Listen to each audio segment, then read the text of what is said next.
En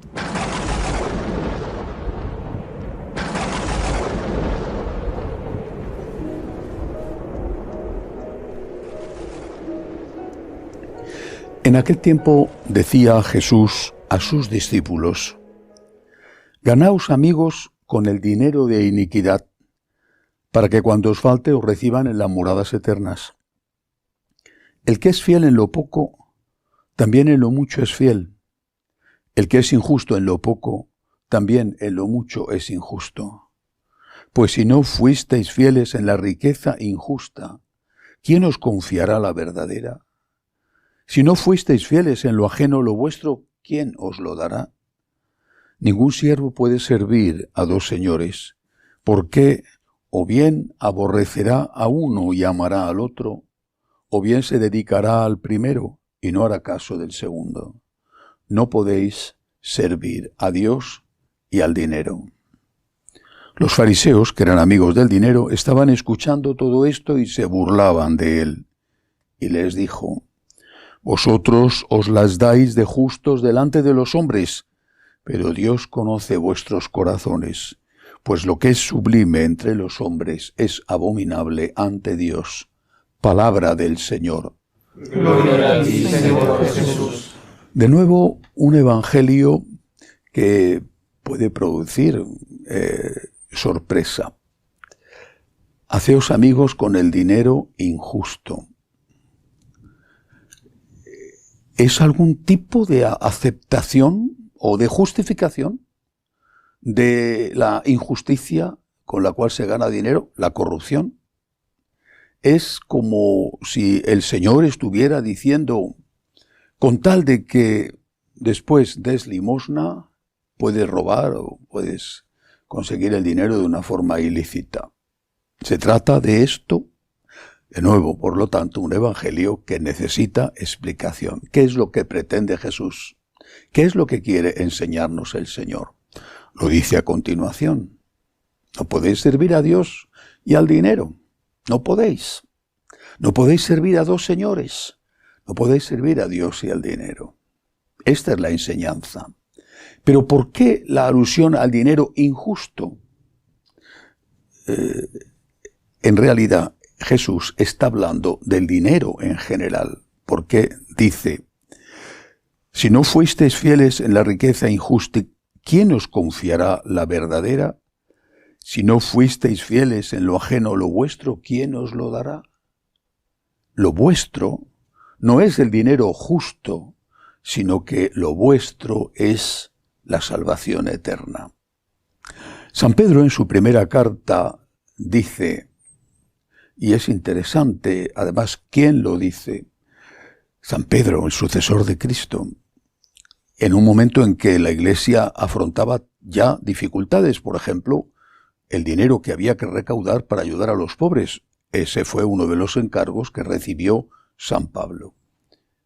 Y San Pedro dice: «La limosna cubre la multitud de los pecados».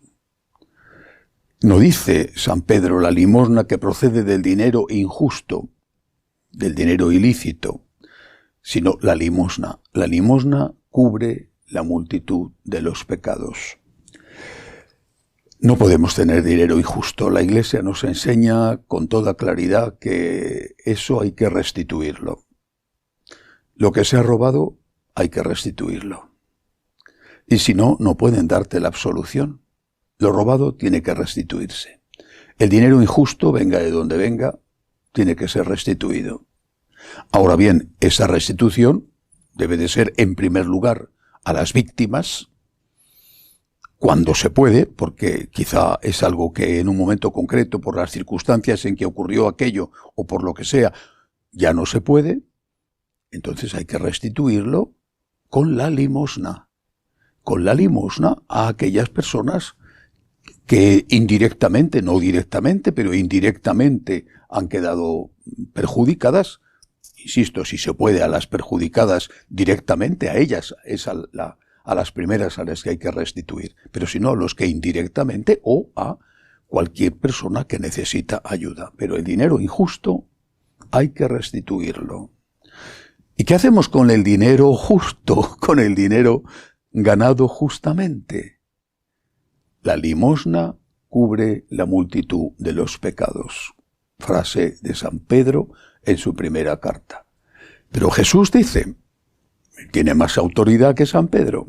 Jesús dice, en aquella parábola del fin del mundo, en aquella parábola del juicio, Jesús dice que cuando llegue el Hijo del Hombre, estaba hablando de él, pondrá a unos a su derecha y a otros a su izquierda.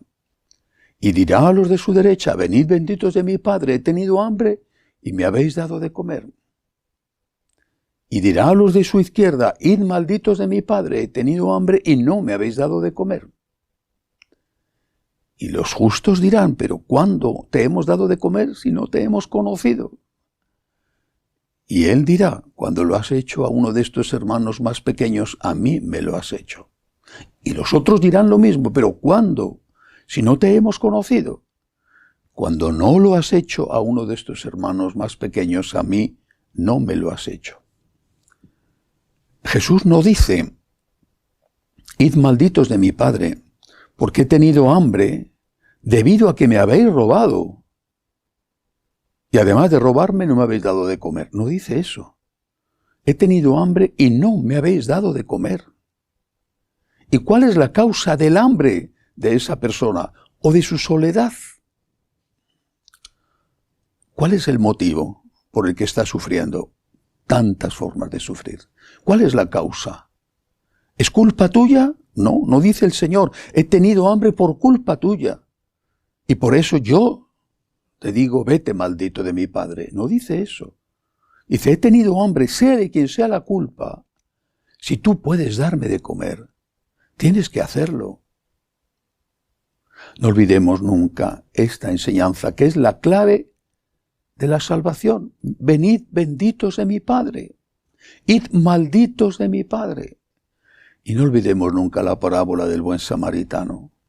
Él no había robado. Él no le había dejado maltratado en el camino. No le había dejado moribundo. No tenía una obligación legal. No era culpable de la desgracia de aquel hombre. Y sin embargo se apiadó de él y Jesús le pone como modelo nuestro. Por lo tanto, el dinero injusto hay que restituirlo. Si se puede a las víctimas y si no, con la caridad. El dinero injusto hay que restituirlo. Y del dinero justo, recuerda que no se puede servir a dos señores.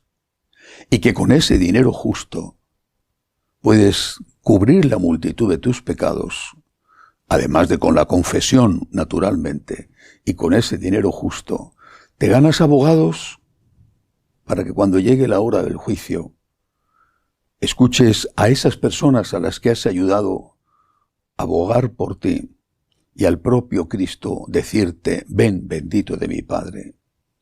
Lo he estado pasando mal y me has ayudado. He estado solo y has venido a hacerme compañía.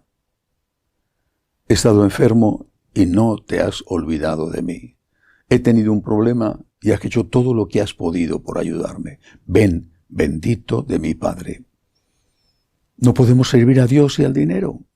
¿Y cuántos católicos practicantes han hecho del dinero su verdadero Dios?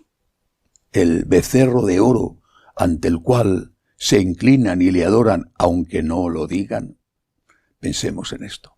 Que así sea.